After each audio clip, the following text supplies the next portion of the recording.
classmate ko ng college yan, mga Agtarap. Pagayan. Pagayan din, ito yung bago ko. Ayun ba yun? Hindi ko ganyan yun, yung Tuaw. Tuaw, saan ka sa Cagayan?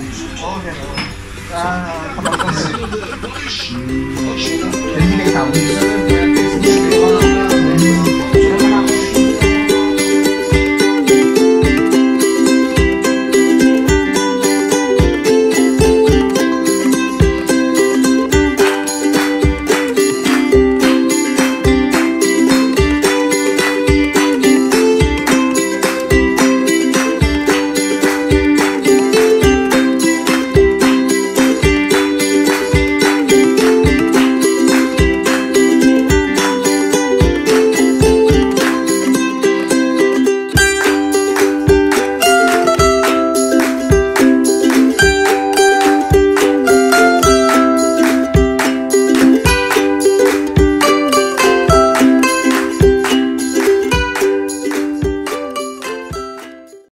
Hello mga ka-SS! Maraming salamat po once again for tuning in. Tuning in parang radio station lang, no? For clicking the link. Maybe that's the safe way to say it. That for clicking the link and now you're here listening and watching me again. Maraming salamat po sa inyong oras. And of course, thank you for subscribing. So yan, actually medyo conscious pa ako. Hindi ko alam kung saan titingin, ano? Yun ang masasanay din tayo. Hindi ko alam dito ba, doon o dyan. Anyway, so yan, kanina nakita ho ninyo yung video, no, nung pagpasyal ko sa barbershop. Actually, since March, hindi na ako nakapunta ng barbershop because of the COVID. And hindi naman siya ganun kahaba dahil nga meron kaming kaibigan, si Kuya Richard, ang aming magaling na barbero dito sa Villa. From time to time, binibisita niya kami dito. So, you know, kaya pinabuti kong pumasyal na kasi nga, gusto ko na talagang mag-share sa inyo. Gusto ko nang lagi kayong makausap. Gusto ko nang makapag-share ng mga samut-saring bagay. Yan, that's why our channel is called Samut-Sari. Samut-saring bagay na alam kong makakapag-inspire naman. Dahil sabi nga natin, napakarami namang pwedeng ikalungkot ng buhay. Ngayon, kagaya ho ngayon, halos hindi pa natatapos yung ating laban sa COVID. Nagkasunod-sunod pa ang mga bagyo natin. No? So, we're really praying dun sa ating mga kababayan sa Southern Tagalog, no? Ang Kabikulan po at syempre ang Region 4 ano ba? Calabarzon, yeah, 4A, Region 4A, sila po yung talagang apektado bahagi ng ating ng Kapuluan. Kasi may mga kaibigan tayo from Visayas and Mindanao and good thing, sabi nila wala naman sila halos naranasan doon sa matinding pagulan. So, going back ko, yun nga, pumasyal na ako ng barbershop para makabawi naman ako sa inyo kasi yung unang video natin na talagang, although nag-sorry naman ako, di ba, doon sa file mismo, binanggit ko doon na talagang dahil nga puyat, wala pang maayos na tulog.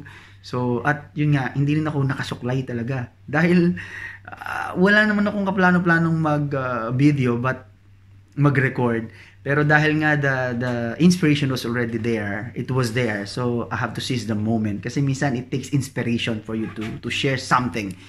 For you to say your piece. Kaya, yun, sinamantala ko na ho. Kaya hindi ko na napansin. Kaya nung tapos na yung video, sabi ko, share ko ba to? Pero nandun no? Alam ko naman na hindi nyo ako i-judge just because of that walang ligo at walang suklay na video, and I promise you that will not happen again, not unless kailangan sa script, no? Script talaga, parang film lang, ano? Kaya nga po talagang nagpaayos na tayo ng buhok dahil para makapagtuloy-tuloy na tayo makapag-vlog, dahil ayoko rin naman na I opted not to do videos no sa mga previous days. Gusto ko sanang sundan, no, yung mga unang videos na nagawa ko. Pero I opted not to do so dahil nga hindi pa ako nakapagpapagupit. And I don't want to send a wrong signal na hindi naman ako seryoso. Yang si Samut-Sari hindi naman seryoso sa ginagawa. I don't want you to think that way. I don't want to send that kind of signal. I don't want to send that kind of message to you. No, kaya minabuti ko magpagupit muna. Kaya dahil nakapagupit na ako, yan, magsisimula na tayo. May mga 2 minutes o 3 minutes, 5 minutes video akong gagawin na the only purpose is to really inspire. At sana nga po ma-meet naman yung purpose, ma-serve naman yung purpose. So, yan. So, gusto ko na rin pong i-grab yung opportunity para magpasalamat sa inyo, no, for subscribing and for liking my videos. Doon po sa mga wala pang na nakakahinayang lang, no, kasi minsan ang views niya nasa 400, nasa 300. Pero yung like, minsan 10 lang no? Kasi nga po, wala sigurong YouTube channel pa. So napakadali naman hong gumawa ng YouTube channel by just simply coming up with a Gmail, and good thing kung mayroon na kayong Gmail, madali na lang para na kayong gumagawa ng Facebook account ninyo. So as long as you have the Gmail account, napaka-simple lang hong gumawa ng YouTube channel. So, in that way, makakapag-like na po kayo dun sa aking mga videos. At dun sa iba pang mga videos ng ibang mga vlogger na pinakikinggan din ninyo. Malaking tulong mo yun para sa mga nagbablog, especially sa amin na nagsisimula pa lang. Yan, maraming salamat po. Mga kaibigan, maraming salamat sa inyong pagsuporta at naway lagi nyo akong samahan. Kaya nga, sabi ko kanina, para sa inyong haircut na ito. Dahil naisip ko lang, no, lagi naming sinasabi o lagi ko sinasabi to share, no, at especially dun sa end of the video of every videos nakalagay subscribe, like, and share. Pero paano mo nga namang i-share, no? Baka gusto niyo nang i-share pero minsan iniisip, nakakahiya naman yung buhok ni Samut Sari o yung itsura ni Samut Sari, and naging hindrance patuloy siya, no? Kaya yun nga, next time ho, promise from this day, hindi na ho talaga ako, sisiguraduhin ko nakasuklay muna ako bago ko kayo kausapin, no? Para hindi rin naman nakakahiya dun sa mga pag-share nyo ng videos. Baka gustong-gusto nyo nang i-share yung narinig nyo sa bagay na pag-usapan natin, but what stop you is yung itsura ni Samut Sari na hindi. Again, that won't happen again. Kaya nga, nagpagupit na tayo. Yan. Kaya, at salamat na nga lang din, no, doon sa video ko, dahil maikwento ko lang. Although mararamdaman mo naman yan ano may tinutukoy ko?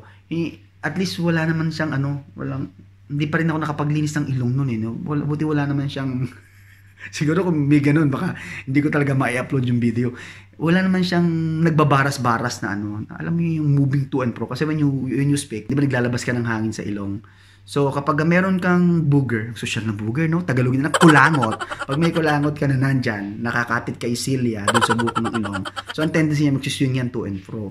At naranasan namin yan when we were in college, no? Meron kaming professor, hindi ko na sasabihin, syempre, kung anong subject para hindi na magka-idea pa. So, nakaupo kami sa harap, tapos, medyo matangkad din kasi sa prof. Tapos, may kalakihan yung ilong, no? Parang ilong ko lang. Pero mas matangos yung kanya, hindi hamak. No? So, kita-kita talaga namin yung booger na naggaganon-ganon habang nagsasalita siya. So, we really couldn't think of a way para i-approach siya. I-text ba namin si sir? Kasi nung araw, uso na rin ng cellphone noon, no? Te-text ba namin si sir? Or magbibigay ba kami ng note? Nagtuturo siya, kaya mahirap siyang i-interact. Or kakawayan ba namin siya para sabihin, feeling ko talaga that time, that's the most challenging and hardest task in life, to tell someone na may kulangot siya. Wala talaga kami maisip na paraan para ma-approach siya. Dahil una-una, ongoing yung klase niya, nagdi-discuss siya. Plus, mahirap talagang sabihin yung ganung bagay. Kaya nga, hinintay na lang namin na malaglag si Booger. And siguro tumagal ng mga 3 to 4 minutes, nalaglag din naman siya. And good thing, hindi kami nalaglagan. Kahit medyo malapit-lapit lang sa amin si Prof. So, ayoko mangyari yun. Hindi na talaga maulit yung nangyari na yun. Sisiguraduhin kong nakasuklay muna ako bago ko humarap sa inyo. So, once again, maraming salamat po. Samahan niyo po ako sa mga susunod pang araw ng ating mga kwentuhan. Yan. And I'm hoping and praying na sana tuwing kayo po ay magbibisita sa aking channel, ay meron kayo laging take home. Yung napalakas kayo, napangiti kayo, kasi nung humiti tayo, mapangiti tayo at mapasaya tayo, ay napakalaking bagay na. Dahil maraming bagay na nagpapalungkot, kaya dapat humahanap tayo ng bagay na pwedeng tayo ay sumaya. So, yun po, maraming salamat sa inyong paniniwala, sa inyong abang lingkod. Marami, no? Abang lingkod talaga. So, once again, maraming salamat po. Ito ang inyong Sir J sa Samut Sari. Bye-bye!